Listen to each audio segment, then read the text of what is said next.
You're listening to the Geekscape Network. Time to fire up the VCR. This one's my favorite.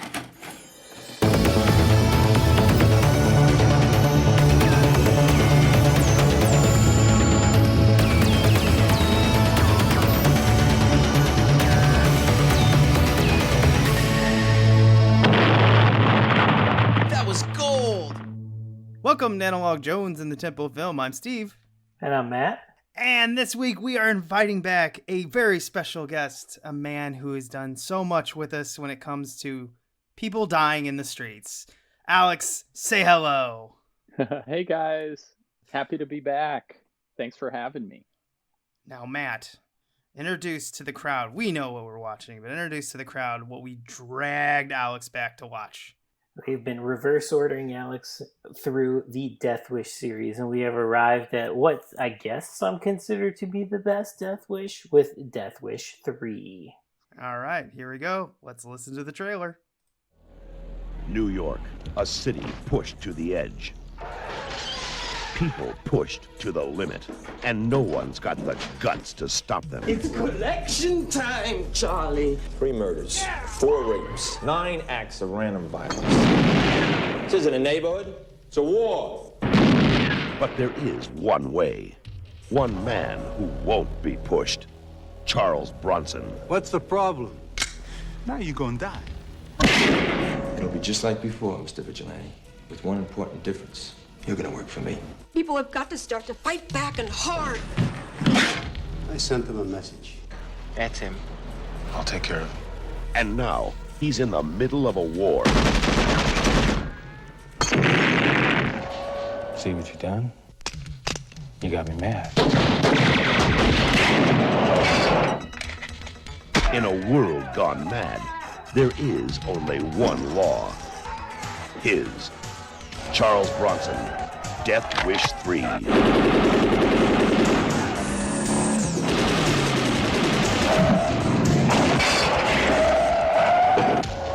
Bronson's back in New York, bringing justice to the streets. Charles Bronson, Death Wish 3.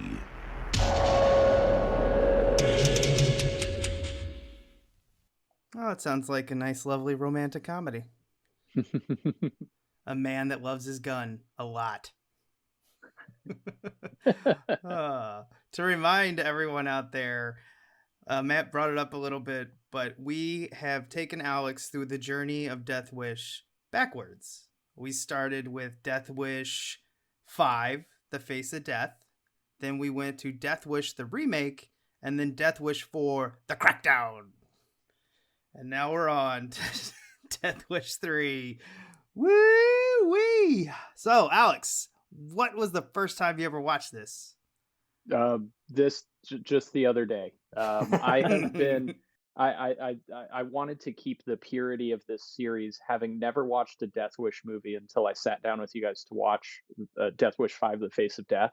So, as curious as I've been about this series, I've been keeping my Death Wish virginity on each film until it's time for us to record. So I am truly doing this Benjamin Button trip with you guys, going backwards through where Charles Bronson only gets younger and slightly more spry, but not too much. Yeah, I was gonna say for like Benjamin Buttoning, I mean he's just old still. So like it's like what old. Version of old Charles Bronson do you want? 70s old or 80s old or maybe even 90s old? And then somehow Bruce Willis moves even slower than Charles Bronson in the remake. So But which man has their eyes less open? that's a good question. They all have old man closed eyes here, so They're so tired of this shit. But they like the paychecks. I'm glad that you mentioned Bruce Willis, Matt, because I was ruminating when I was watching this movie. I was like, Bronson's pretty checked out here, but he's checked out in a way that I think is very distinct from like Bruce Willis VOD checked out. You know, there's like and it actually, I think his level of checked out in this movie works kind of well because everything around him is absolutely bug nuts insane. And he is treating it all like it's the most normal thing in the world.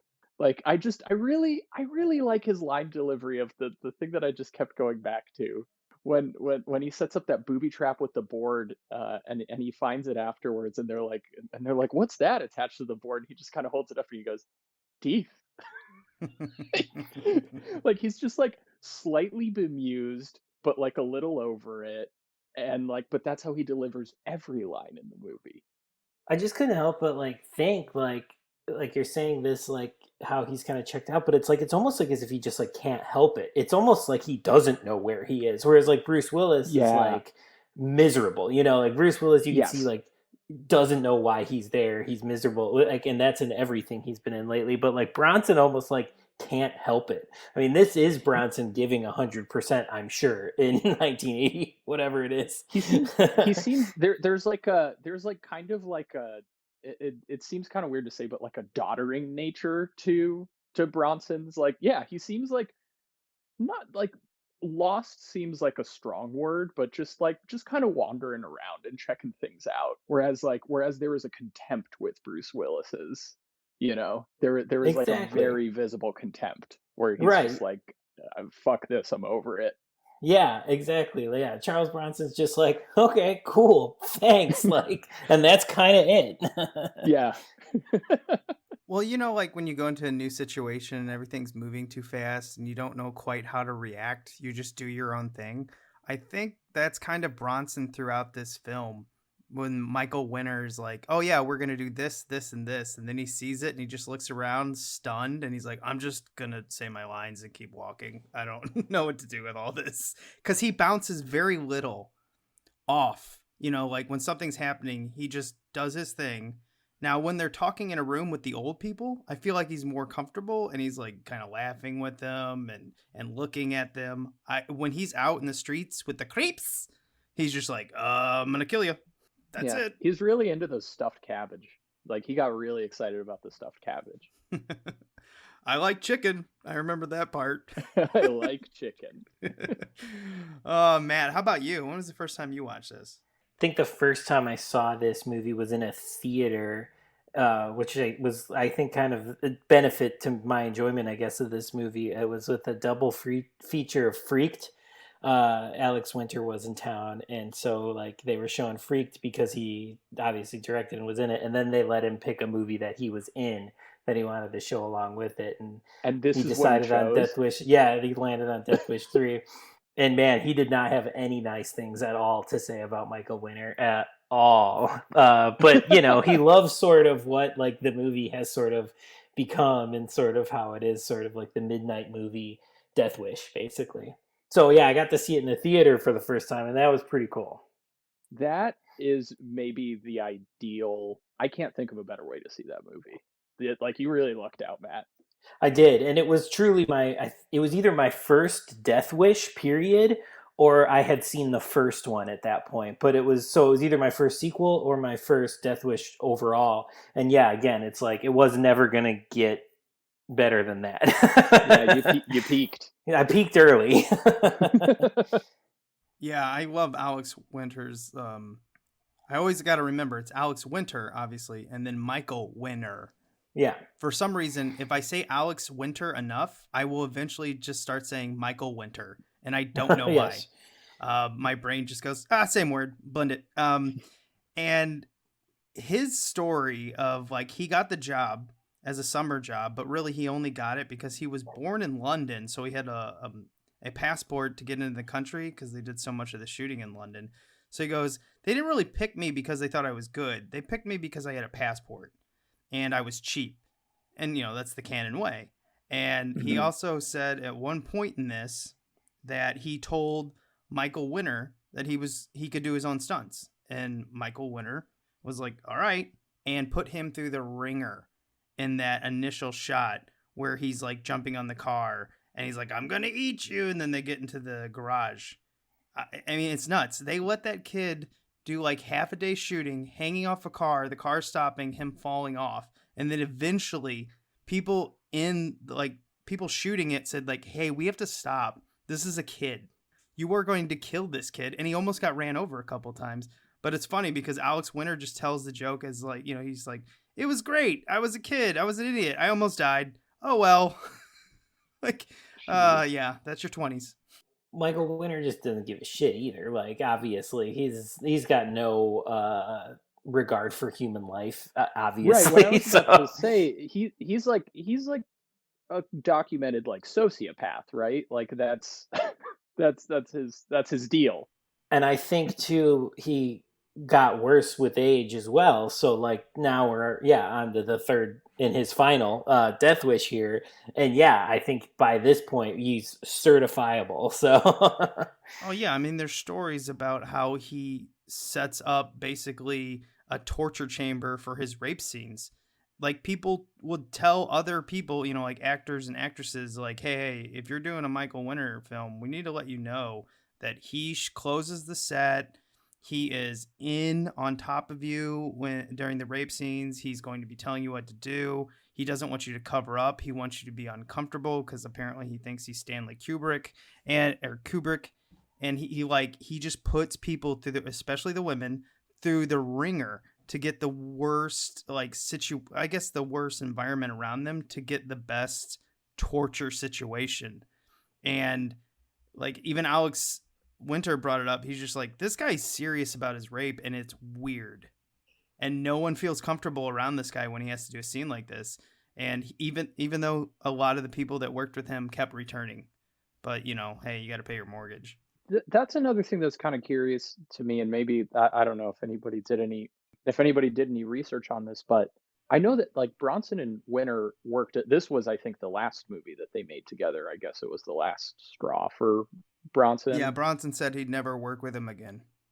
Yeah, but they made like a lot of movies together over a number of years, like both like pre and during like this like canon insanity period. And I just like kind of wonder like what made Bronson because he also seemed to like have a lot of like vocal regret for how his character was coming off too when doing publicity for the movie. He's like I don't really. I think I found a quote somewhere where he says like, I don't like myself,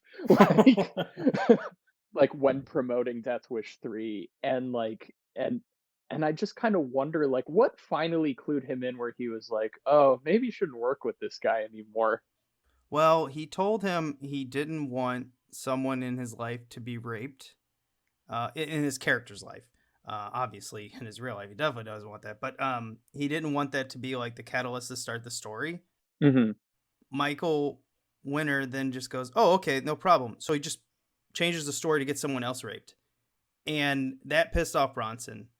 Yeah, like the idea was like, no, I just like don't want to use that in the movie anymore, period. But then he was like, well, I'll find a way to throw that in there. Yeah, but like Alex Winter has said and a couple other people, the dude just wants to stick rape in everything, and they're not joking. Mm-hmm. There is something sadistic about his mind. Who I don't know if he's a little bit column A with he's just like, oh no, this is a good catalyst in a film to like. Now the hero has to really step up because he's got to save women, or it's a little bit of B that he really enjoys torturing these women in a way. I don't know.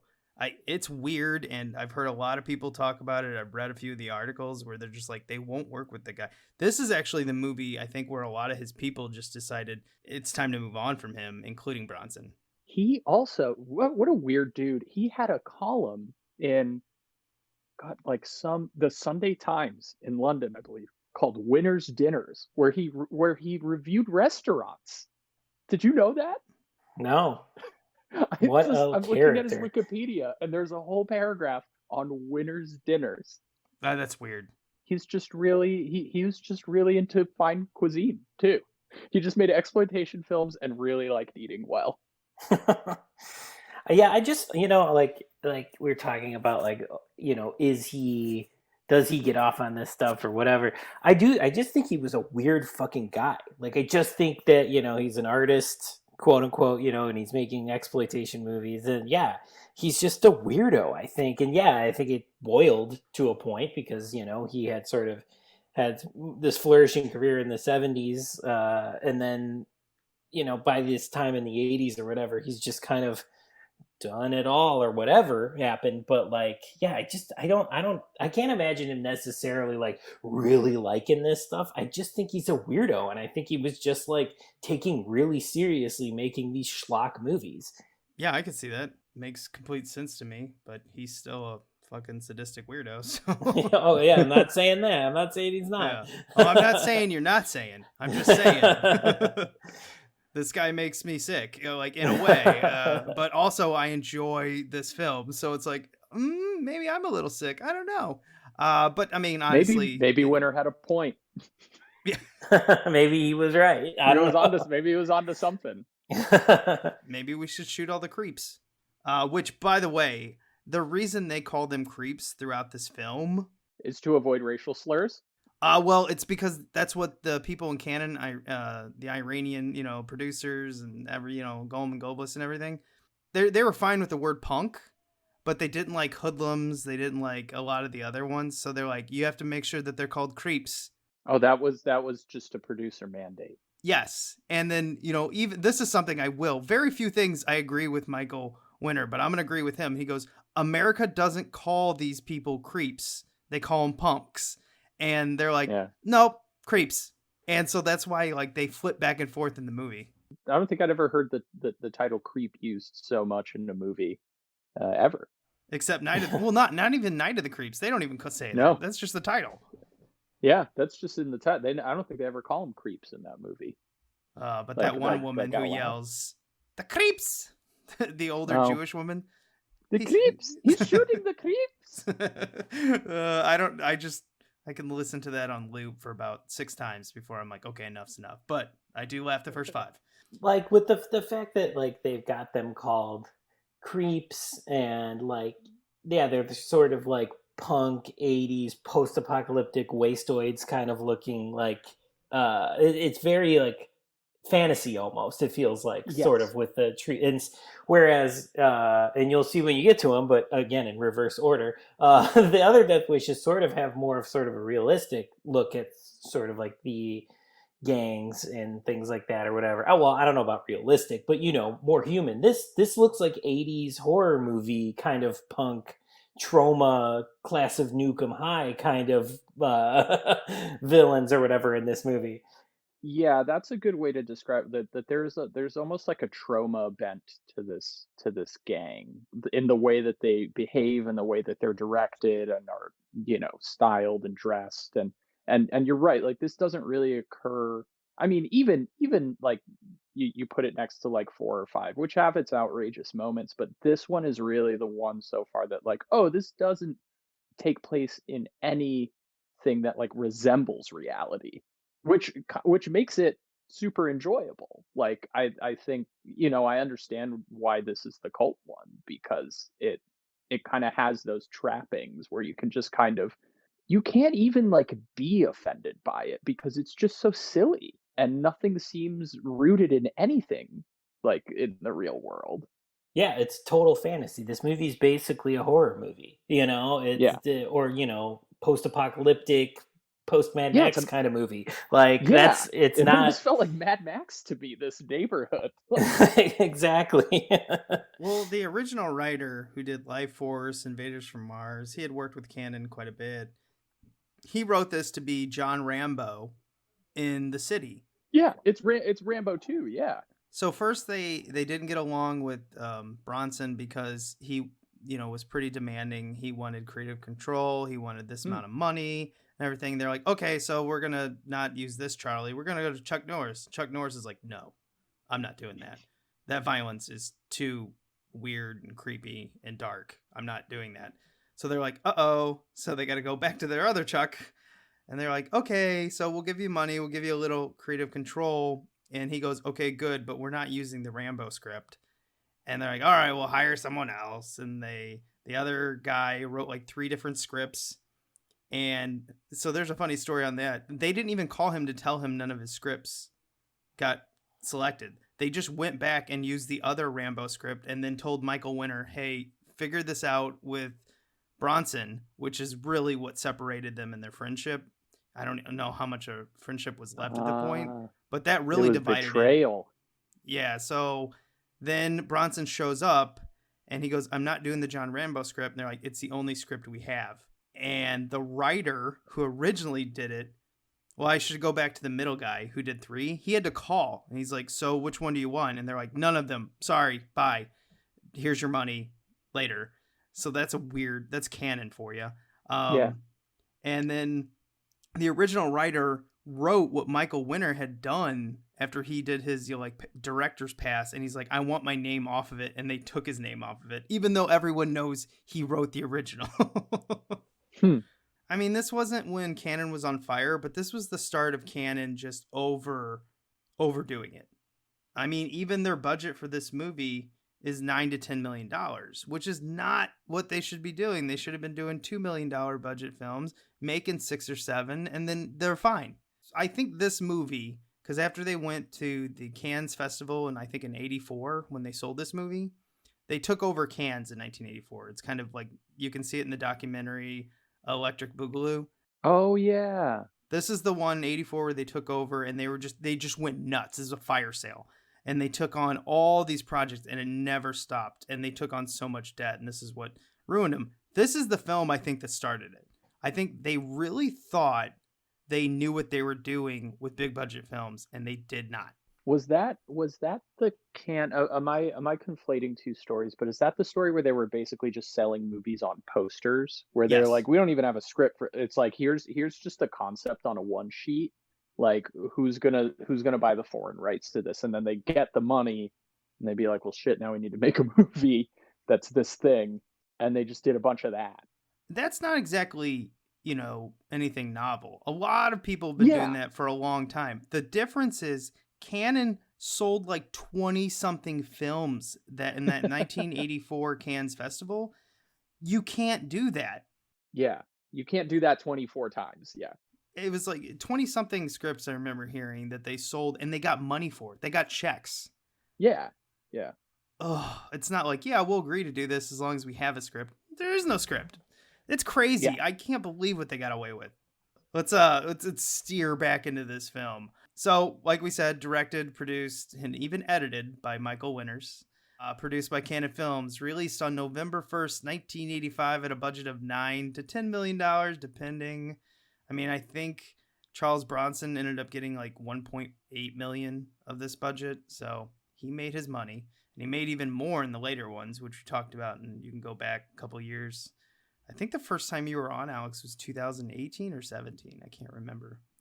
This is the part of the show where Matt has to guess the domestic box office. So here are the movies that were out around this time, Matt. We had Rocky IV, Jagged Edge, To Live and Die in L.A., which I don't know what that is.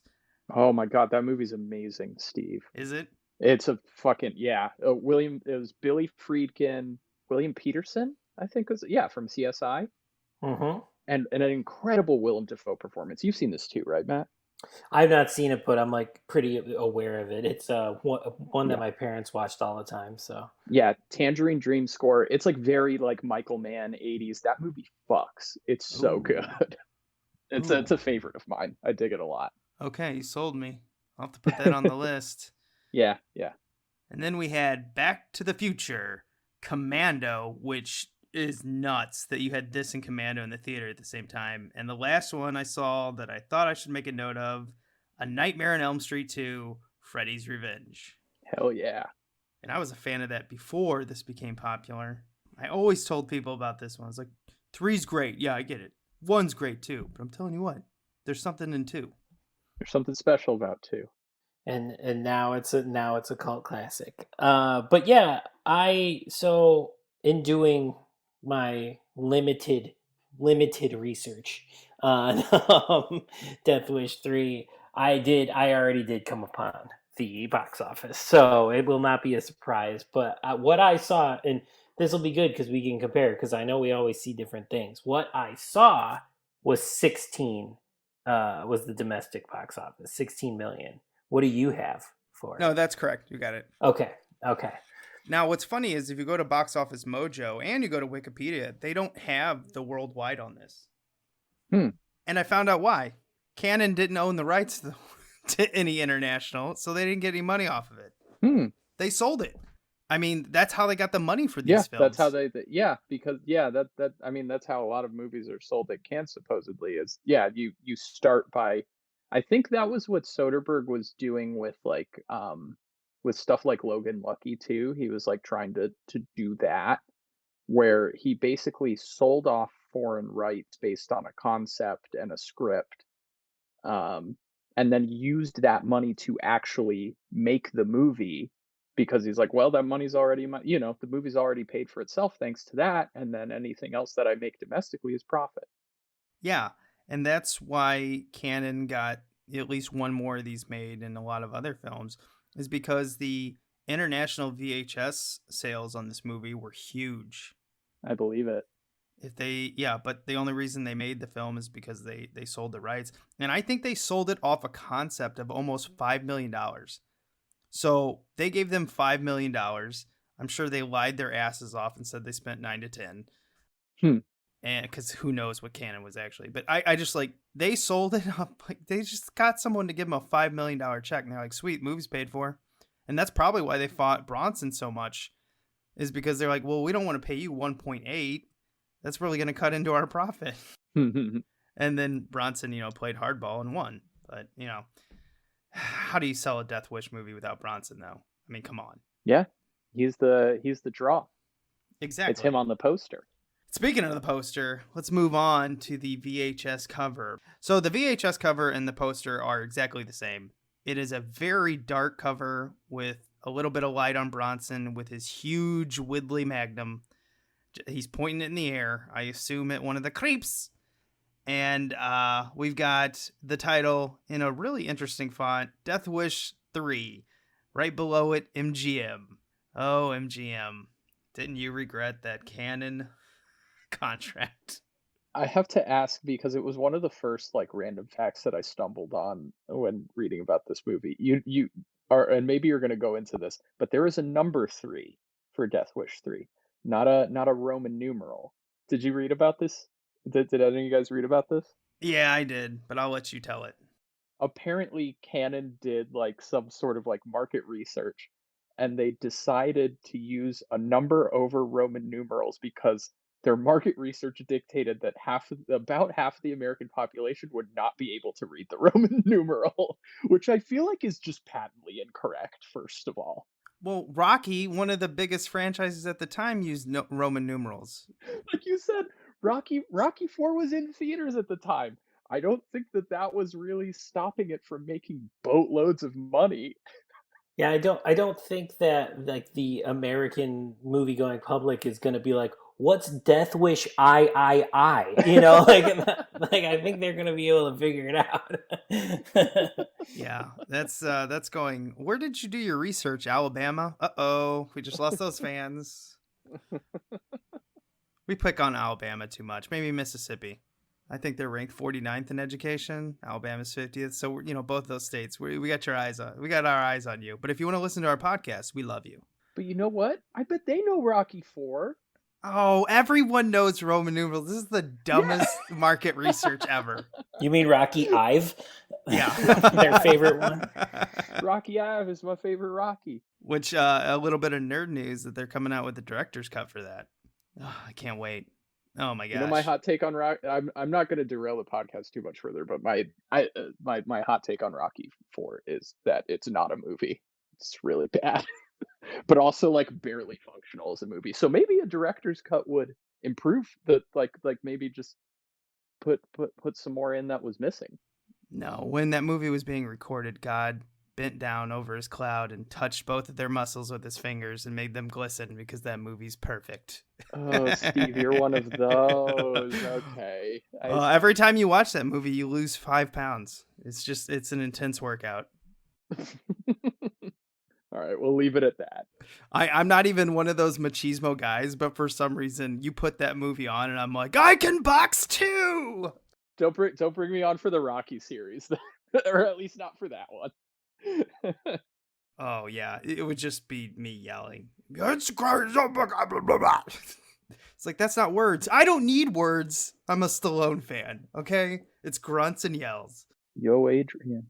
All right, let's go over to the back of this box And Alex, you probably don't know this, but Matt and I have ran into a lot of really bad descriptions on VHS boxes. I forgot, Matt, do you remember how you were started to describe them? I don't remember. The last few bad ones, I've just been like, who's writing these things? Who's like what, again, market research went into thinking that like this kind of a paragraph would sell a movie. It don't make no sense. Yeah, and some of the movies are like big budget movies. But, probably high selling VHSs that have some truly awful descriptions on the back. Yes, and then I read the Death Wish 3 one, and I'm like, this is one of the better ones I've ever read. And I'm like, what is going on?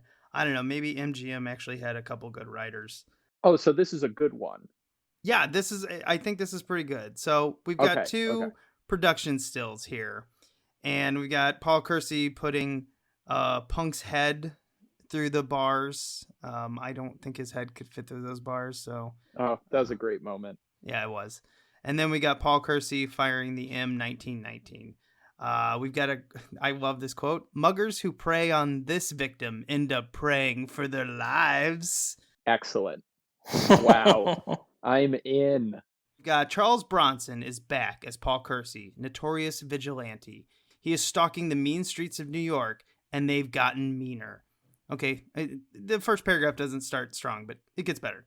Kersey has returned to the rotting apple at the invitation of his friend from his Korean War days, whose neighborhood is being terrorized by a gang of vicious young thugs. Oh, we got the thug name there. Yep. Arriving only to find his old buddy slain, Kersey resolves to terminate the hoodlums' crime wave and restore the frightened neighborhood to its people. Alone, but armed to the gills, Kersey ventures out into the urban battle zone with a message for every hood around: come and get me. The odds against Kersey are immense, but with the gung-ho backing of his murdered pal's neighbor, Martin Balsam, is that how you say his last name? Balsam. The amorous interest of the disillusioned defense attorney, and the tactic support of a police chief whose own men had been unable to stop the violent crimes, Kersey metes out justice. Launching his one-man war on crime, Kersey proves he's still dynamite, and Death Wish 3 is a blast. Now, all of that is technically correct. Those are all technically things that happen in the movie. But then I feel like when they start like listing off the characters, I'm like, but what do those guys really do in this movie? No, this is just Kersey's like waiting for guns to come through the mail, and then he's just killing people because they steal his camera. Great description though. Like that's some good copy. I think you're right. That's it's very tantalizing. Considering some of the ones we've read, this one is almost up there, like just number one, New York Times #1 bestseller copy. Like it's. I really like the rotting apple. That was a really good. Whoever came up with that, I hope he got a pay bump for that one. Oh, I'm sure it was Golan, who's just like, rotting apple, you get it? Big apple? Love it. And then he would further explain the joke and be like, okay, I got it right away. Yeah, it's great. I love it though. Well, we could talk all the shit we want about canon, because Lord knows we do, but it's like those guys knew how to sell a movie. They knew how to. Yeah. I mean, that's how they were around for as long as they were during doing all the shady, crazy things they were doing, because they were marketing kind of geniuses. So yeah, I mean, I would hope and assume that like the description on the back of this box would be good. If they could have kept their egos in check, they could have gone on, until the day they died. Cocaine's a hell of a drug, man. The 80s were a wild time. Yeah. I mean, I don't really remember, but I remember the cartoons, and they were great. This is the part of the show where we like to remind you to go out there on Apple iTunes and rate and review us. It means a lot. It helps us get up in the magical Apple algorithm. We don't know how that works, but Matt's been working on it. He's got a lot of papers and numbers written down. Matt, have you figured it all out yet? Still crunching the numbers. Okay. Eventually he's going to figure that out. If you rate and review us, if you leave a description, it helps a lot. If you like the show, please take a few minutes, not a few minutes, just say like, we like this show. Take a few seconds. Hell, we don't care. Or you can always go back to the old default of Steve rules and Matt rules. Yep. Still waiting for one of those. Eventually, we're gonna get it. I'm good. I'm gonna do it. Yeah, somebody needs to send a review in where they specifically give us a high mark, but then just talk shit about me the whole time. And I'm not gonna be happy until somebody does that. Well, you heard I'm it, just folks. gonna put up a 5-star review, and I'm just good. And I'm gonna put that verbatim. I'm just gonna, with no further explanation, just Steve rules, Matt rules. Oh, he'll love it. It pumps up his ego. It does something for me. It really does. I don't know what. It's the underdog energy. Hey, I need somebody to write like one that's just like, God, Matt, like can't even speak. Like, why is he on a podcast? Like, I need something like that. That'll really get me going. Oh, no. If they're going to talk about someone not being able to speak, it's going to be me. If they're going to talk about someone blathering on about how much Disney sucks, that's the Matt. more like Marvel, but yeah, Well, that's been my thing. Yeah, they're all the same to me because I don't know any details. I'm just an old man on a porch telling you to get off his lawn. All right, so we got no trailers when we pop this tape in, so straight to the feature presentation. And now, our feature presentation. Let's try to break this down, folks, because we got Paul Kersey returning to New York, the Rotting Apple, to visit his old Korean War buddy, Charley. And it's not Charlie with an IE, it's Charlie with an EY. So I thought that was interesting. Don't know many of them. I went to school with a Charlie with an EY. He was a good dude. We saw Inland Empire together. That's one of my big memories of him. We'll tell him to stay away from Paul Kersey, because as soon as Paul Kersey gets into town, he's going to die. And then I love, of course, the police come in and they're like, oh no, get him. He got him. He's the one who killed him. It's very obviously not the case. Yeah, he goes to jail and we start to have the setup to this. We meet Shriker, the leader of the creeps, who, we have a fight. We have 2 fights in the jail cell in like 1 minute. Kersey puts a guy's head through the bars and then gets beat up by, he just looks at him and goes, I want that guy. I never get that. Like, did they run out of ideas to like set something up with the bad guys? No, he's got to be the big dog in prison. He's got to be like, give me that guy, and that's how you protect your neck. That's like a real thing. Like you go to prison. That's the first thing you got to do. You got to kick somebody's ass, and then you're like, all right, we're cool now. Well, yeah, I understood why he took on the first guy, but what I just thought was funny was Shriker. Well, I guess Shriker did it because Paul won the fight. Now I get it. Okay, I didn't look at that the right way. I get you. Yeah, you gotta, it's a hierarchy. He can't do a hierarchy. Well, I couldn't figure out. I've seen this movie quite a few times since the first time I rented the first 3 in Blockbuster all the way into my freshman year of college. That's how I first saw these. I don't know if I ever told you guys, but I rented all 3 because I got tired of looking at the VHS covers, and they didn't have the 4th or 5th, so I only thought there were 3. Yeah, what a blissful moment to just think that's where it ended. Well, my normal brain at the time, before it became fully warped, was just like, oh, the 3rd one really falls off. Oh, Steve, what's wrong with you? This is when it picks up. But yeah, so here, let me play the clip of when he meets the police chief. And this like sets up everything. Police chief Richard Shriker, and basically tells him, you work for me. Here we go. You want something in this burg? Have it. It's on me. You want out of here? You got it. I'll minimize the vigilante stuff with the press. Tell them it's creeps killing creeps. Nobody cares anyway. It'll be just like before, Mr. Vigilante. With one important difference. You're gonna work for me. Do your thing, but you report to me. You tell me what's going on. You tell me everything you're even thinking of doing. Let us get some busts. It's that, or I'll keep you here till hell freezes over.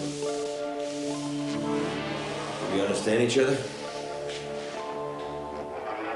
You in? One other thing. Cross me, and I'll bury you so deep they'll never find the bones. That's fun. Oh, and that Jimmy Page score. I can't believe we've gotten this far. That we hadn't mentioned that Jimmy Page did the score for this movie. I do wonder how that happened. Was he just like a friend? with Charles Bronson? How does that happen? There were so many of these rock guys doing scores though at the time, because I mean we even talked about like Clapton's Lethal Weapon score when we went through those movies. I just think they were popping up. I think that was like the thing to do at this time randomly. How Jimmy Page was the one they landed on for this, I don't know, but I'm glad they did because I think the score is awesome. It's pretty cool. Yeah, and like Ry Cooder did all the scores for like the Walter Hill movies in the 80s too. But like Eric Clapton doing Lethal Weapon, it's like, okay, there's like a patina of like prestige to that. But Jimmy Page doing like this, Death Wish like 3. Death Wish 3, where it's like Eric Clapton's like, yeah, I'm doing it's the movie with Mel Gibson and Danny Glover, and like, you know, like is the most expensive script ever, like, you know, okay, yeah, that's a real studio big budget thing, like a tent, the closest thing that time had to a tent pole, whereas like where this is like, oh yeah, sure, I'll do the weird B movie made by these like wacky Israeli guys. Well, I'm wondering if he was a big fan of Death Wish 1 and 2, even though Death Wish 2 wasn't as liked by the they were hits, critics. yeah.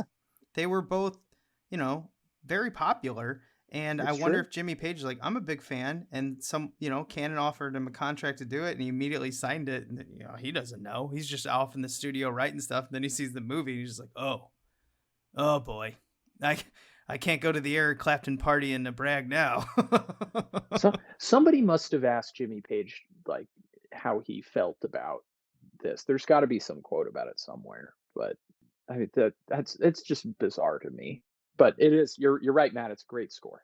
Yeah, I think it's just like, I feel we talked about it like with like Rambo and stuff, and how like, you know, with Rambo 2 and 3, Rambo became sort of like lunchbox franchise Rambo. I feel like with this score, this becomes sort of the sound of Death Wish, even though it's the third movie. This is sort of the definer, I feel like. And this, if Death Wish stuff was on lunchboxes, I think this third one would be the one to, you know, get us there. This would be the one to get us a Saturday morning cartoon.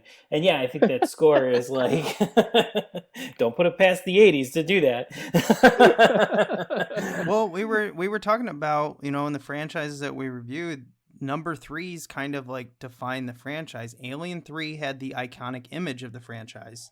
Mm-hmm. And then Rambo 3 had the iconic headband, like tying and turning with the muscles. And then Terminator 3 had Talk to the Hand. All of them very iconic. Definers for the movies. What a piece of shit that was. I thought about that joke last night while going to bed, and I'm like, I'm sticking this in. I don't care. That was great. No, that was really good. I mean, I come up with all of these on the just a whim. I'm one of those. Anyway, off the dome. Yep. We talked about this earlier, but Alex Winter apparently wants to eat Marina Sirtis, who is playing Maria Rodriguez, and I have conflicting articles on if she's Colombian or Puerto Rican. Oh, who the character? Yeah, the character. She's actually born in London. Her parents are Greek, but you know. Yeah. The casting they picked a person, an ethnically ambiguous woman. I would bet you money that Michael Winner does not care about where Maria Rodriguez is from. No, the only reason I think she's probably Puerto Rican is because Giggler's Puerto Rican, and again, probably Michael Winner said both ways. You know, he's just like, I don't know, she's Colombian, and then you know the next day he's like, I don't know, Puerto Rican. I don't care. I'm Michael Winner. I don't care. Yeah, doesn't matter. All those countries are the same. They're all the same to me. Yeah, Michael Winner is not exactly being. He's not really too. He's not losing sleep at night about Latinx representation here. No, but he could probably tell you all the food that they, you know, the difference. I bet he's really well versed in their cuisines. Yes. Yeah. But he sees them all as just one brown country. It's like he's a weirdo.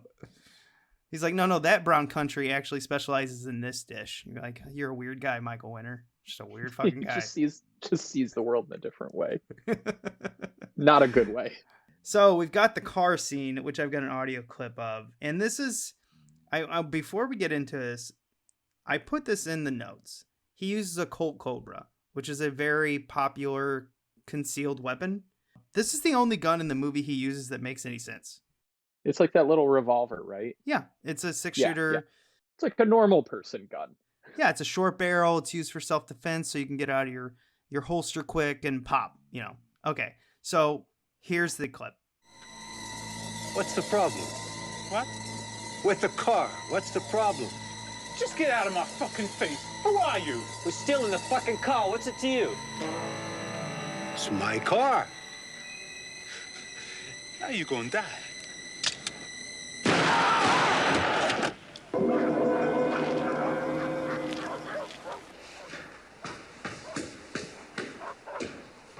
We heard shots. What happened?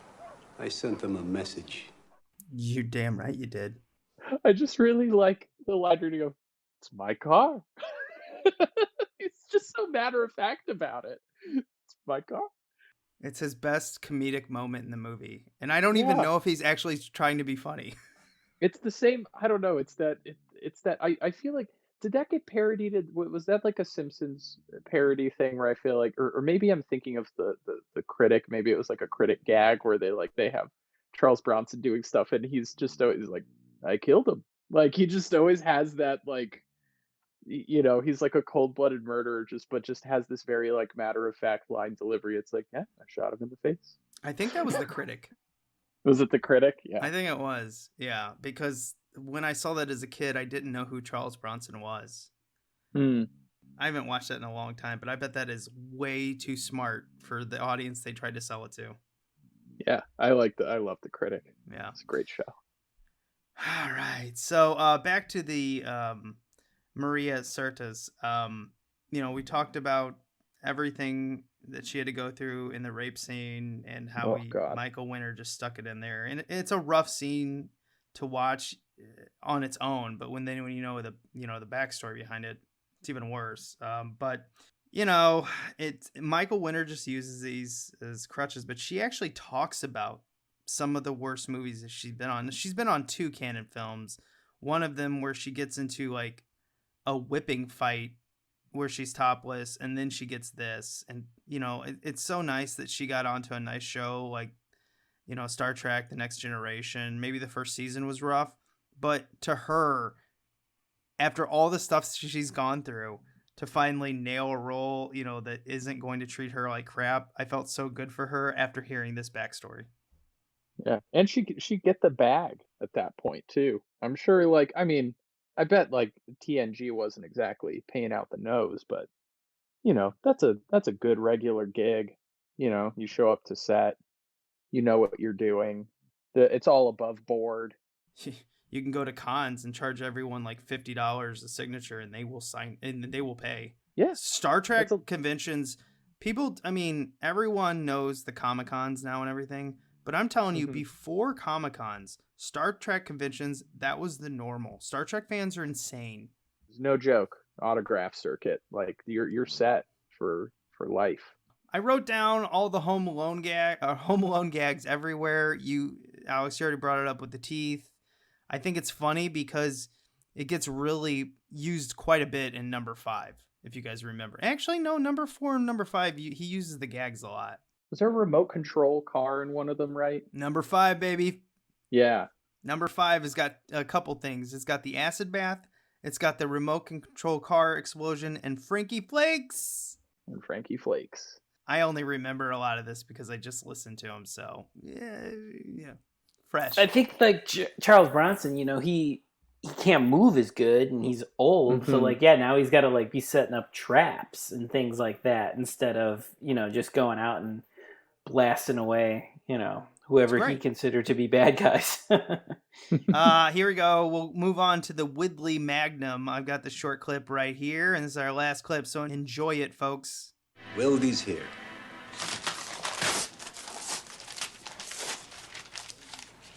Fires a 475 Wildy Magnum. Real stopping power. Is that like a 44 Magnum? No, a 44 Magnum is a pistol cartridge. And a 475 Wildy Magnum is a shorter version of the African big game cartridge. Makes a real mess. It sure does. I want to bring up how much this gun makes no sense in this movie. Now, this movie actually saved, the Woodley, factory that made guns. Woodley J. Moore, I think his name is. It saved his business because every time this movie was on cable, their sales would spike. But this gun, the 475 shot especially, this is a very special gun. It's like gas powered, not gasoline powered, but, like air gas. It's used for big game hunting. It's used as a last resort. Now, I know other people out there to be like, no, Steve, this is actually used as self-defense. Okay, yes, you can use this as self-defense. But originally, it was made to take out big game. Whether you're hunting, I don't know, a rhino if you're a dickhead, or, an elephant or a bear. I don't know. If you couldn't get your rifle up in time, this was your sidearm because it was meant to bring something down.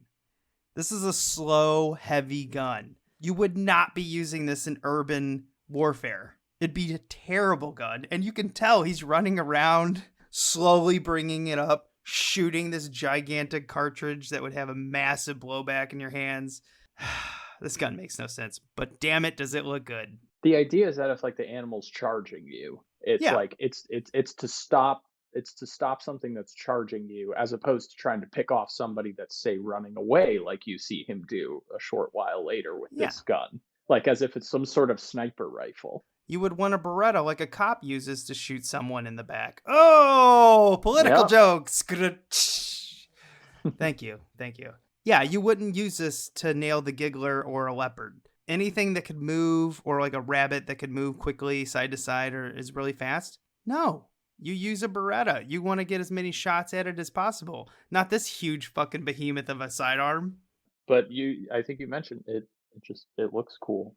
That's the idea. It's that he's holding a really big gun and it makes a big boom sound when he pulls the trigger.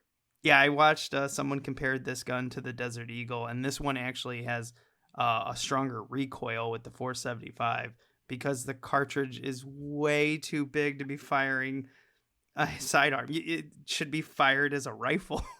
This cartridge is bigger than most rifles. Oh, wow. It's absurd. I know I'm getting a little gun techie here, but I just had a lot of fun looking it up. So that's all.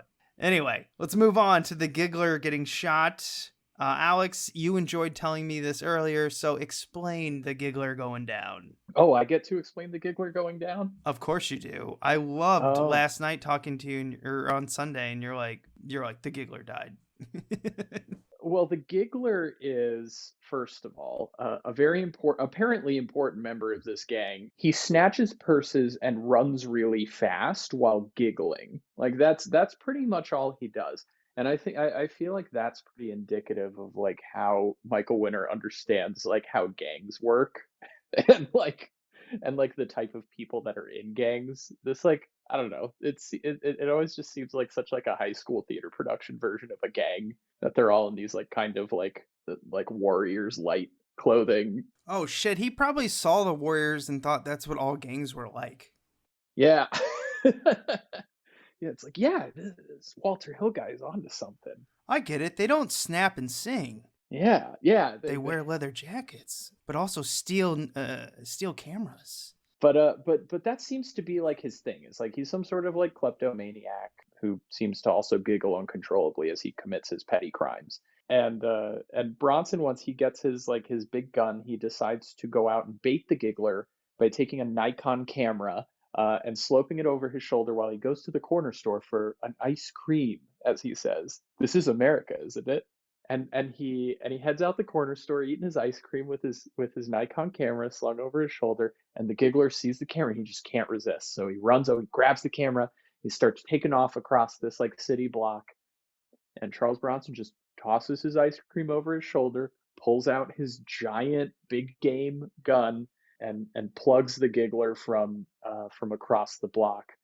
And the whole neighborhood just erupts in applause. Like they just like watch this dude just like murder a guy in cold blood for stealing a camera, and they're just like, yes, this is what we've always wanted.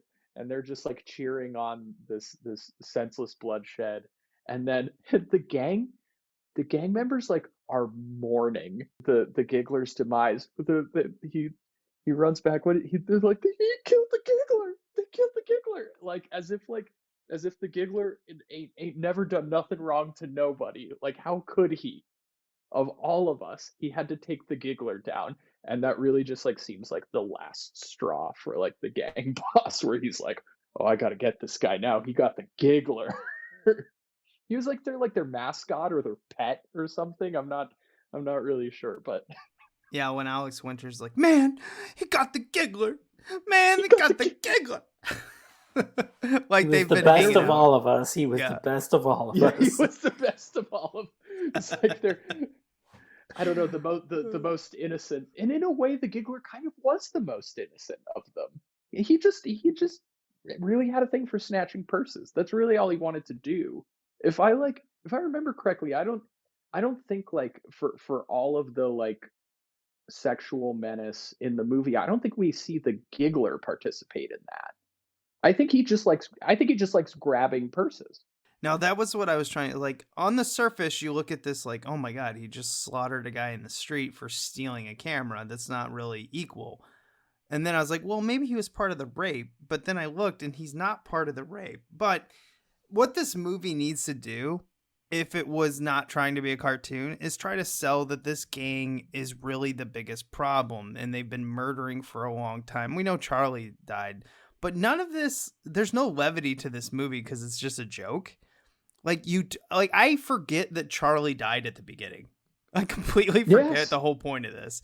I also, even though it was just a few scenes before, I forget that she is raped and killed a few scenes before because I'm like, well, this is a cartoon, who cares? But then when he shoots this crook, he's just stealing a camera, which don't steal, people. I'm not sitting here trying to say like, oh, stealing's fine if you're hungry. No, I'm trying to say that like you have to sell that the reason he's killing this guy is because he's part of a gang who has tormented these people and destroyed them.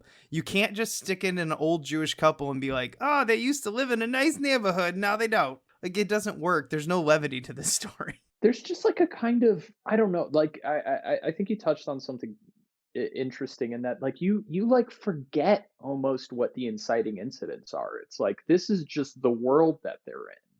Like it's so heightened and so like kind of wacky in its own way that nothing ever like sticks, like nothing ever feels real. And again, I think I mentioned this before, that's kind of in its own like twisted way like the appeal of why this has been like the most watchable one for me so far. It's just like it's really just operating in its own universe, in its own in its own logic, where it's like, of course this is what has to be done. This guy just has to come in and start shooting everybody. Like that's really the only way that anything is going to change in this like strange like carnival world. Carnival world. Perfect. It is simultaneously like absurd, but like when you're watching it, you're like, yeah, sure. Yeah, that's correct. Okay. No, they could have showed Charley right after this scene walking down the street and waving at Paul Kersey, and I'd have been like, oh yeah, I forgot you're dead. That doesn't make any sense. You know what I mean? Like, I don't know. But another thing that makes no sense is Bennett just shows Paul Kersey's like, oh yeah, by the way, Charley got this M1919 heavy machine gun right here, and it's got the ammunition, and it all works. Pretty late in the game. Like, there's so much. Why does he have it? Maybe to remind him of the old days. The war. He meant, I think that's what he just meant. He's like, the war, man. I kept this from the war. Like, the army lets you keep that stuff. What? No, they don't give you an M1919 machine gun from the Korean War, and they certainly don't let you take home the ammunition because that shit's expensive and they want to use it. Matt, are you telling me like Matt, like your grandpa didn't sit you on your lap and show you the his military issue M1919 machine gun? Well, we went out we had to go shoot some creeps, we went out and practiced with it, Oh yeah, did your grandpa lift that 84-pound gun without ammunition in the tripod and then hold it by the barrel that would be hotter than shit while he fires it? Yeah, I mean, obviously, that's Charles Bronson makes it look easy. Backyard and, I'm actually amazed that the blanks that they were firing didn't burn the shit out of his hand. I don't know how they did that. that machine gun, the barrel, which actually has air holes in it, because if you watch an old movie or any movie where they're firing blanks out of those M19s, there's fire coming out of the barrel because it's fucking hot. And he's just like, I can hold it right here. In fact, I think during like the Korean War or maybe the Vietnam War, they actually created handles on the side so guys could hold it and not burn themselves. So this is just stupidity all over the place. And how the hell he gets us home, whatever. We got to keep moving on. Oh, and we haven't even talked about Kathryn Davis, the public defender, who we'll just skip right over it. What is there to say? She dies, because she sleeps with Paul Kersey. But I just want to talk about Charles Bronson is 64. They literally pick a woman half his age. She's 32 when this movie's shot. I just thought that was funny. I'm like, good God. Pretty standard issue for this period of Hollywood, is it not? I know, but it's just so standard that it's stupid. Oh yeah, absolutely. You couldn't pick a woman who's 45, 20 years. You had to pick someone 32. I like those two, like they're really like two scenes significantly that happen with Kathryn Davis. The first scene, he's leaving the police station for the first time after he's been released by the police chief, and she like knows something is up. She's like, hey, I'm a public defender, I'm supposed to handle your case or whatever. He's like, whatever, I'm not pressing charges. She's like, what? You were held without cause, like you really have a case here. And he's like, don't worry about it. And that's pretty much like the extent of their discussion. Like it's very perfunctory and very just like, she's like, please, and he's like, no, and it's like, all right, and then moving on. Then like a half hour later, she shows up where he's at, and she's like, hey, I'm trying to learn more about this, but hey, really, I'm here to ask you out on a date. Out of nowhere, like there was the one conversation that they had before was just there was absolutely no semblance of like, there was no spark. There was no like, oh, these guys are interested in each other. There's some energy here. There's some tension. Nothing, not a bit. Continues to the point where she is then asking this man out in a very forward way on a date, and they're talking. He's like, yeah, all right, I guess I'll come over. And she's like, I'll have you. What does she say? It's like, she goes, I live in a basement. She just like says that very like matter of factly, just like offers that information. She goes, but it's a nice basement. Yeah, I mean, Alex, it's just what the strangest. There's no flirting, but they're not even trying to pretend that these guys are flirting. It's just very. Alex, if you don't get wet looking at Charles Bronson's mustache, you're not human. Okay, this woman is only human. Okay, she can't help herself. I mean, she went out of her way to cook chicken. I personally, I would hear a pickup line like, I live in a nice basement. I'd be like, oh man, shit, I better get over there. Like, that's working for me. Forward. Well, when she dies, she gets knocked out by, I don't even know if it's Fraker or whatever creep does it, or gang member, knocks her out and then rolls her down the hill. The hilarious part is when her car hits another car, and there's like 2 seconds where it's normal, where you're like, oh yeah, two cars hit each other, and then it explodes, because that's how car designers actually build these things, is when they hit, they instantly explode 2 seconds afterwards. Maximum boom boom. Yep. This movie's giving us more is more, man. Everything from the big guns to the car crashes, everything more is more.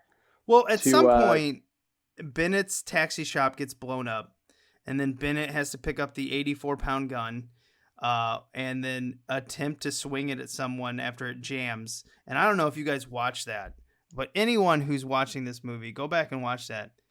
That old actor picks up this gun and swings it. Swing's not the right word. It's literally like someone put him on slow-mo, and the rest of the movie is moving at normal speed. It's absurd. Why would you give an old man like that? And he did this, by the way. I can see his face. Why would you give an old man like that this gun and tell him to swing it at someone? It's never going to work out. Pay a stuntman. How hard is this? I mean, the same could be said for like any of these movies past this one with Charles Bronson as well. It's like, don't give Charles Bronson a gun anymore. At least Charles Bronson, who I found out was a health nut at this point in his life, probably because he smoked more cigarettes than anyone known to man. I assume he smoked cigarettes, but I mean, looking at his face, it's weathered. Like Matt said many years ago, he was tanning, and not the good tanning, the cancer tanning.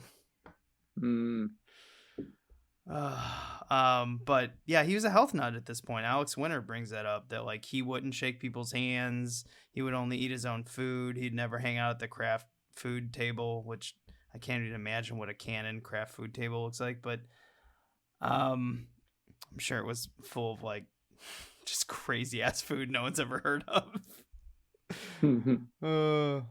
Anyway, so let's get on in this movie. We apparently, I never caught this. I watched it this time. I still haven't caught it.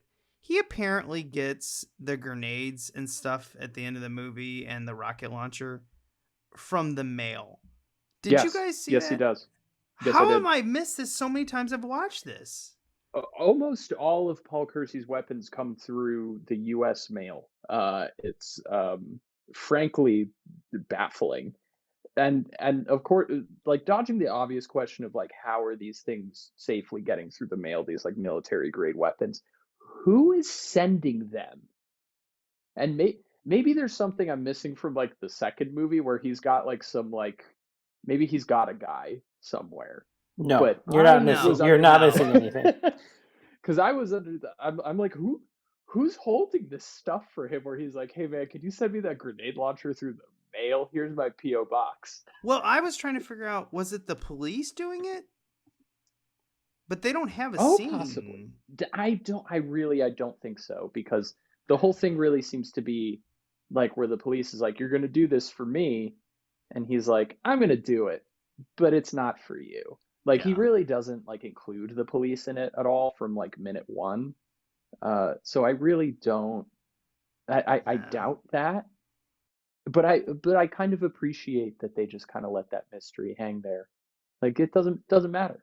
Gun came in the mail. He's got it now. What do you want? He knows people, you know. This is Charles Bronson. He knows people. Like that's I would assume like movie logic. That's what they're going for. It's just like, well, he's been doing this for 3 movies now. He's got a guy. Yeah. It's got the but like in Death Sentence, it's like he's got his like John Goodman, right? Isn't it John Goodman that does it? That? It is, yeah, and an amazing performance.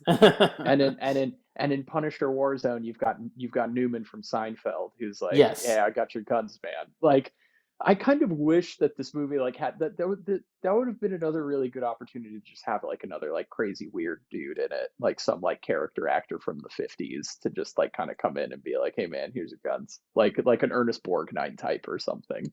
Yeah, that would have been really fun to have. Like, I don't want to say sidekick, but yeah, like another over the top character, almost to counterbalance the negative over the topness of Charles Bronson. The charisma vacuum, yeah. Yes.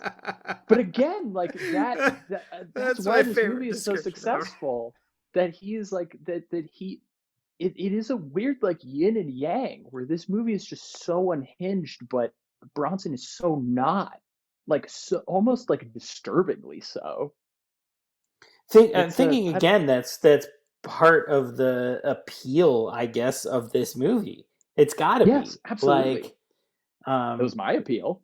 Yeah, it was appealing to me. I think that's got to be it. Like, you have such a blank slate with Bronson that, like, yeah, all this insanity just can wash over you then. Yeah. Well, and then of course the other appeal of this movie is what we're about to get into, which is the completely unhinged third act. Oh, when Kersey and Rodriguez just go and collect all their weapons and they're like, oh, it's time to go to war with the gang members. But what's funny is during this movie, like Shriker calls in a biker gang who then everything he collides. calls in reinforcements. Everything collides and he just starts mowing them down. And there was like a Home Alone trap. You got dummies falling off the roof. This Amazing. is nuts. Like, we can't really describe to you the insanity of this. You have to watch it because so much is happening so fast. No rhyme or reason. I don't know what the gang is like doing half the time. Like, how does he they're even just, know who to climbing shoot into at? people's houses? Yeah, I don't know what's going on. And here's the best part. I wrote this down so fast when I realized, I was like, oh my God, this is all happening in broad daylight. Yeah. They didn't even, it's like, this isn't like, no, under the cover of night, here comes the gang to finally like get one over on no, broad daylight, noontime sun, here comes the machine gun, we're in the middle of the block, like, don't even care. There's like a helicopter watching, but like nobody's like doing anything. They're just like, all right, here we go, war's on. Yeah, War's and then on. Put the kettle on. And then the cops like run in and they're like, okay, get the bad guys. And I'm like, who's the bad guys? I'm kind of like, everything's blurred together. I'm like, because you've just got an old man with his friend who is just blasting people left and right. I mean, some of them weren't even, and I looked at this too. Some of the extras just started to fall. And I'm like, they don't even have a gun. They had like nunchucks and they were like 500 feet away. And he's like, fuck it. Yeah. Yeah, man. Let's take them all down. Like, the best way I could describe this whole thing, it's like if you gave like an 80s kid who's playing with his action figures a bunch of cocaine and then just said, go. And then like, that's the scene he would create, I would assume. Yeah, you're like, you get 5 days, 500 extras, go. And he's like, okay. And it's seriously like, and I know I said this already, but I need to stress, I don't know what the end game is for this gang at this point. Just like complete annihilation? Is this just like chaos. A kamikaze thing where it's just like, let's just burn this motherfucker down? Because if that's the case, they won. Like, they did it. Yeah, and like, this was like, when we go back... Did the gang secretly win? Well, and when we go back, Matt, did you bring up that it was like a trauma gang? Yeah. Yeah. And the whole thing is like, there seems to be no end game. Yeah. It's not like they're trying to like acquire the like super drug that will get everyone addicted and they'll make a bunch of money.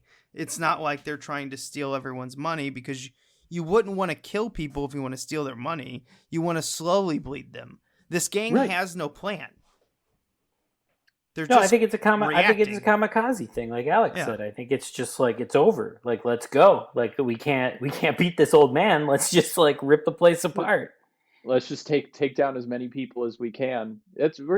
Sometimes it looked like something out of like, I don't know, like a really low rent version of something like Come and See, just like those like sad Russian war movies, like where you're just like watching like war atrocities, just like almost like in like a Boschian, like it's just everywhere and it never stops kind of thing, and it's just like it's speechless, absolutely. But incredible. Like, couldn't take my eyes off the screen. Like, it's a pretty amazing display, really audacious on Michael Winner's part. Sorry, go ahead. Go ahead. I used to play this movie in the background of college parties, just so someone would come by it and look and be like, "What the hell is this?" I'm like, "One of the greatest action movies ever made." Yeah. Death Wish 3. Do you want to talk about it? As the girl walks away, and I'm like, "Oh, okay, yep, bye." This is actually a great. Did you have a college party movie, Matt? Something that you like played in the background when people would come over to drink? Yeah. Did you have a go-to? No, I didn't have a go-to, but I definitely had like several that I went through. Like, I remember going through like Jason X was definitely one. Some like the later Friday the 13th. Cool. The 99 House on Haunted Hill, kind of like that vibe usually was the ones that I would put on in the background. So on brand, Matt. I love it. Oh yeah. He was the same in college. I did for us. It was always the RoboCop was the go-to, because that was a movie. Actually, RoboCop and Total Recall, I think, were the two that we would put on. Like, we would play music, but we would have the movie on mute in the background, because I remember we talked about it these were the movies where like every moment something interesting was happening on screen, even if you had no idea what the context was. So if you just see the image in the background, like while music is playing and you're hanging out, you're just like, oh, whoa, check that out. Like, yeah, I think Arnold's that was eyes also... are bucking out of his head. That's funny. That was the idea behind the ones that I would do too. Yeah, same thing, muted, but it's visually, there's like a lot of shit going on. Yeah, there's just tons. Yeah, there's always Chaos. something to look at. Yeah, there was a through here, because mine was the same thing. They'd always be like, Steve, put on the movie because you put on something fucking weird that no one's ever seen before. And I'd be like, all right, Killer Clowns from Outer Space, we're going. Oh yeah, that's a good one. That'd be a good one. Yeah, and it'd just be like, people would stop and look at this while the music's going and be like, what the fuck are you guys watching? And then you'd have a chance to open a conversation. And that's really all that we wanted. That's all it is. But hey, guys, you come look at the window. Kersey's shooting the creeps. He's still shooting the creeps. Oh yeah, when every neighbor grabs a gun, and everyone has a gun now. Everybody just marches out with their guns, and it truly becomes a war. It looks like the end of like Saving Private Ryan or something. Yeah, it's insane. Except a lot funnier. Yes. Yeah, so Shriker gets trapped in the apartment with Paul Kersey and the detective or the police chief or whatever he is, and we find out he has a bulletproof vest. And, this is just a scene where the good guy shoots the bad guy shoots the good guys, but nothing interesting happened in this scene until the rocket launcher fucking comes out of nowhere and Shriker goes, boom! And this is like the part of canon that I love the most. They love to explode people at the end. Yeah. I love it. It's the end of the fireworks show. It's the end. It's the grand finale. That's right. It's the grand finale. And then the punks drop their chains and their nunchucks and their brass knuckles, and they go, you know what? We're done. Shriker was the last call, the last straw. Yeah. We're out. They're like, all right, nope. Leader's gone. We're out. Even though I don't know how they could know that was Shriker, because it was an apartment building. There's like 3 windows, and I don't know. And he's unrecognizable. He's a husk whatever. It's a canon film. We're not going to go on that. But anyway, let's go on to the museum.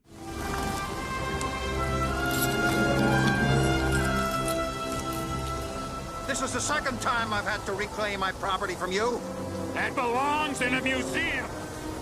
So do you. This is the part of the show where we go out in the film jungle like Indy and bring something back.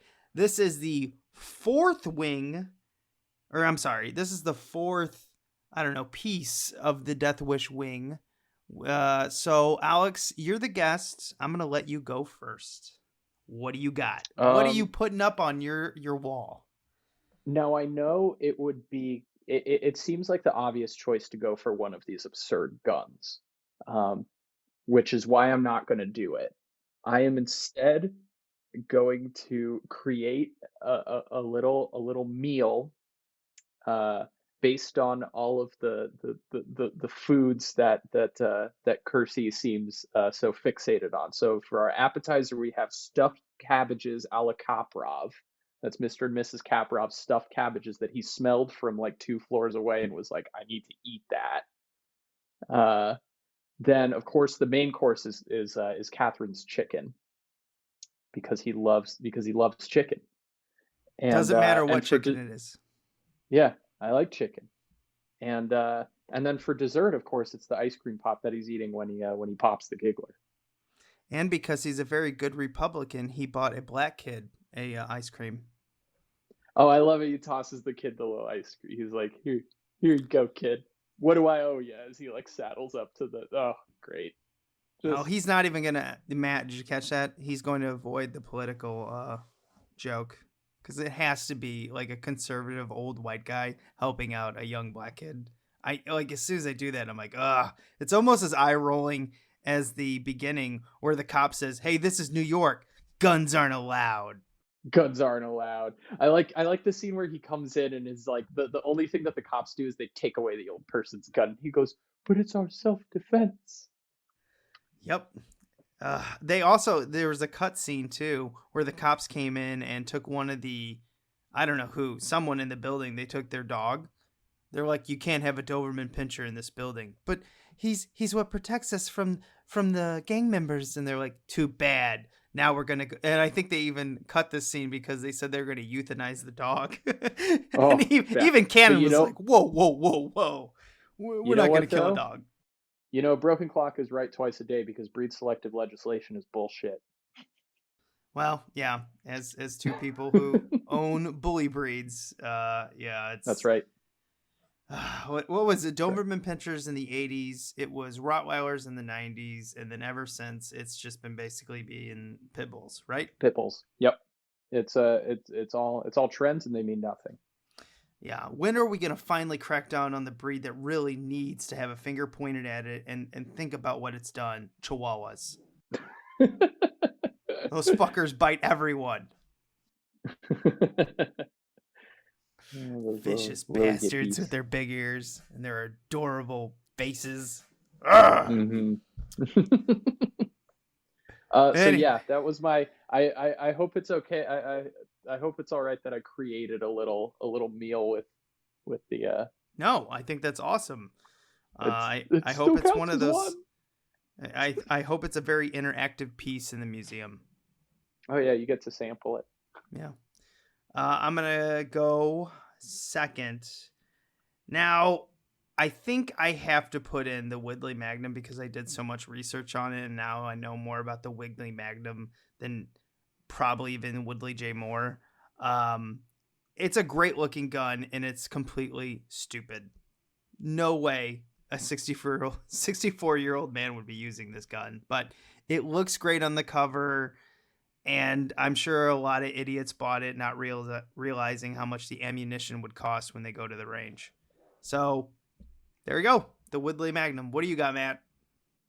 Trauma punks. This is one of the things that sort of, I think, first off in this movie really pushes it into fantasy territory. And I think the fantastical, over the top, more elements of the movie is what makes this movie stand out of the 5 in the series.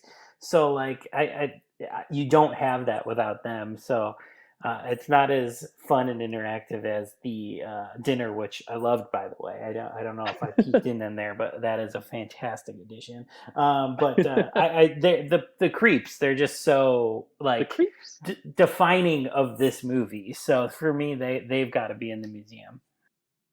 Excellent. I think the museum pieces here really cover this movie.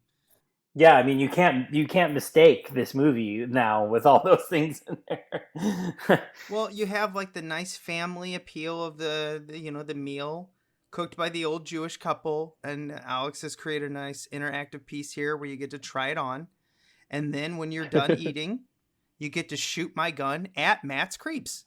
Yeah. I mean, we've it's got totally the interactive. Paul Kersey experience. Yeah. Van That's Gogh basically what it Interactive, the Van Gogh Interactive Museum at the Chicago Art Institute. Fuck off. We got the Death Wish 3-1. Okay, let's go on to what we watched before we say goodbye to our friend Alex. I watched Free Guy, and I don't know if this is a movie I'm going to ever rewatch much again, but I would just like to point out, after bashing the hell out of Ready Player One back in the day because the CG, took me out of the movie and there's too much crap in there and everything, I would like to say that Free Guy seemed to be the best way you can make a CG world. It all made sense to me. Ryan Reynolds is very likable. A lot of the characters were likable. I enjoyed the film. Great popcorn summer movie that I didn't actually eat popcorn while watching. I just wanted to say, everyone, I don't completely hate CG. Stop saying that, everyone out in the world that I don't care about. There is a CG movie that I like. I'm proving it right now. I like The Free Guy. Did you see Free Guy, Matt? I did. Yeah, it didn't really do anything for me. Not CGI related at all. I'm just kind of tired of like the mashup movie thing. I don't like the every media is content kind of vibe that like Ready Player One kind of kicked in the door for. And I liked Ready Player One, but yeah, anything that has come out after it, kind of including Free Guy, it's just like not my thing. It's like it's movies for YouTube generation, not even movies for TikTok generation. I don't like it. I prefer, my mashups are Freddy versus Jason, like I'm not here for like Twitch the movie. So no thanks. Pass. Well, I'm Switzerland here. I haven't seen it, so. Well, it's funny because usually I'm the one who's like poo-pooing on these movies, and I got so much shit for not liking Ready Player One that I just wanted to point out that like this is like, to me, this is how you do that. You created another world. You had your players outside of it. Yes, none of these characters are interesting. Even Free Guy, like it was just an entertaining movie that I shut my mind off of and I laughed, and then it's over and I'll never watch it again. But Maybe I I'll just watch it wanted to someday. point out that there was an almost all CG movie and I liked it, folks. Stop giving me shit for the Ready Player One. It's been years. Calm down. That's it. All right. Okay, Matt, Alex, do you guys have anything? Did I miss anything? Yeah, Matt, we I'm sorry, let me set you guys up for this. That's totally rude. I totally forgot. I'm sorry, guys. Alex and Matt, you guys had a viewing. What do you guys want to call it? The viewing? What is it? We went to Matt and I went to the theater last night, and we saw a little movie called Titan. And yeah, it was really fun to see something this kind of out of control at an AMC. I don't know if it's just the pandemic or the fact that like these kind of movies do have some, minor mainstream appeal or whatever, but like it, for whatever reason, was playing at the local AMC, and it was fun to kind of see something just completely insane on the big screen in basically a mall. Yes. I was utterly baffled that Neon has released this movie in over 500 screens this last weekend. But I'm thrilled. We had a couple like hard nopes in that theater. I remember one guy came in about 10 minutes late while some weird shit was going down. I saw him like take a seat in the first few rows, and I think it took about 3 minutes where he was like, "Nah, I'm good," and then just like left, never to Not be for seen me. again. And then about 2/3 of the way through the movie, during a particularly harrowing scene, Matt and I heard a scream to our right, which at first I thought was actually just like part of the sound mix. But then I realized that after the fact that a family had wandered into the theater. They might have been looking for a screening of The Addams Family or something, but ended up in the wrong place, and I think somebody got traumatized real hard. Yeah, without because- like giving anything away within the movie, it just like it was a scene that featured full frontal nudity and gore, kind of, I would say. Just like, really intense body horror. Yes. And to have a family walk in at that moment exactly was pretty fucking hilarious. maybe the worst moment to come in during that entire movie. Although there aren't a lot of great moments to walk in with a child into that movie. My ID was checked at the door which hadn't happened in years for me. I was like, why the hell are you checking? I'm very obviously a 30-year-old man. But there was a reason they were being pretty stringent about that one. If folks are interested in this is the new movie from Julia Ducournau, who she won Cannes Film Festival with this movie. She was awarded the Palme d'Or by Spike Lee and his jury, and she made jury. It just felt so yeah, it is. It's a jury. Yeah, I believe you. Yeah, I know. Yeah. And and this is her second movie. Her first movie is a movie that I would also very heartily recommend. It came out a few years ago, a movie called Raw, that I actually programmed at the Chicago International Film Festival when I worked there. Have you seen Raw, Steve? I have, yeah. So I can already French. I already know. I got it. Yes. This is a French film. It is. Matt and I have been very careful not to say anything about this movie because it is best to go into it blind if you're interested. It is for fans of David Cronenberg. I think if anybody's seen Julia's first movie and was into that one, you know what you're getting into, but also you kind of don't. And it's probably best to keep it that way. I really do think that the element of surprise is it's really fun to watch this movie unfold in front of you and sort of discover what it's really about, because you kind of think you have a handle on it in the first half hour, but I think it really takes some interesting turns. And for all of its grotesquerie and for all of its kind of weird what the fuckery, it is actually a weirdly like warm and tender movie as well that I actually found kind of heartwarming by the time it was done. I would highly recommend it if somebody, if a listener has an adventurous mind and a strong stomach. I feel like that's my bit for it. I don't know if you have anything to add, Matt. Knowing French that's extreme. perfect. That's perfect. That's exactly how it is. Yeah, I can't even stress enough. You got to go in as blind as possible to see it. Like that's where most of my enjoyment came from, the fact that like I never knew what it was going to do next. Yeah, knowing French kind of extreme movies or just French directors in general. If you like David Cronenberg and you like fingers across a chalkboard, stick those together and you probably have this movie.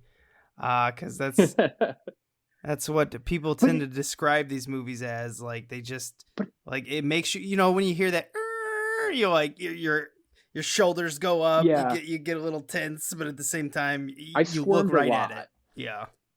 There's a lot of squirming, but again, I have back to it's not. It weirdly it starts that, but then by the end of the movie, it weirdly feels, again, without trying to spoil anything, it almost feels a little bit like a warm hug at one point.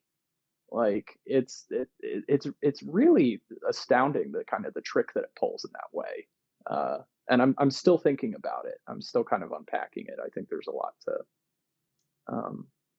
there's a lot to take in with that movie.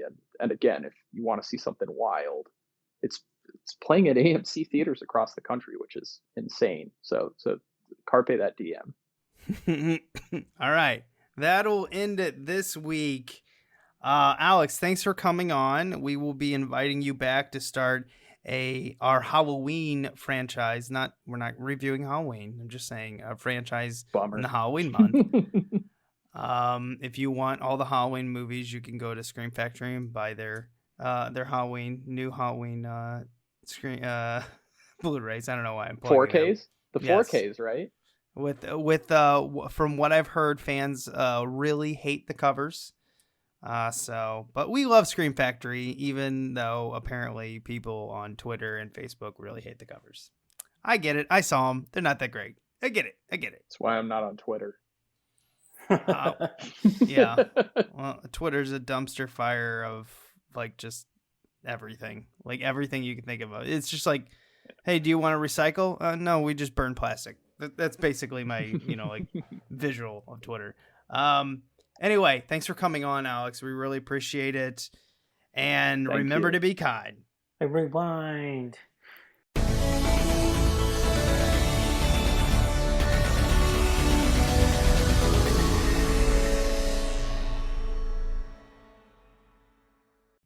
Yeah, that's what I'm saying. It's like Star Trek fans. Is your dog snoring? Oh my God, can you hear her snoring? I can't believe it. I'm so sorry. No, our dog Is that snores. coming through? Well, I was like, Okay, shit. There's no way that's Matt. He doesn't have narcolepsy. It's got to be the dog.